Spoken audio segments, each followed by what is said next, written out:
পেহেলগাম হয়েছে 22শে এপ্রিল, 26 জন 25 জন দেশের নাগরিক আর একজন নেপালের নাগরিক, 4 জন বর্ডার পেরিয়ে পাকিস্তান দিয়ে হাতে করে AK-47 নিয়ে ঢুকে দিনের আলোয় গুলি করে ঝাঁঝরা করে মেরে দিল।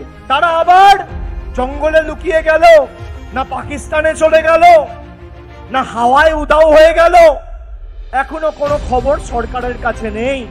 আজকে যে 4 জন এই হত্যা লীলাটা করেছে, সেই 4 জন জঙ্গির খবর কি? কেন্দ্র সরকারের কাছে জবাব নেই। যার অপদার্থতার কারণেই হত্যা লীলা হয়েছে, সেই আইবি চিফকে কেন তার মেয়াদ বৃদ্ধি করা হয়েছে? কেন্দ্র সরকারের কাছে জবাব নেই।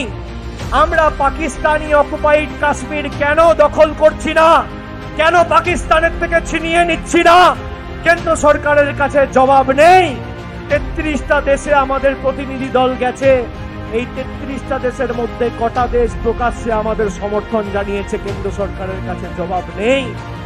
গত 11 বছরে 2,05,000 কোটি টাকা বিদেশ মন্ত্রক খালি বিদেশ নীতিতে খরচা করেছে। এই টাকা আপনার টাকা, আমার টাকা, আমাদের করের টাকা। এই টাকা খরচা করে কেন এই 180-90টা দেশের মধ্যে 10টা দেশও প্রকাশ্যে এসে বলছে না যে আমরা ভারতকে সমর্থন করি?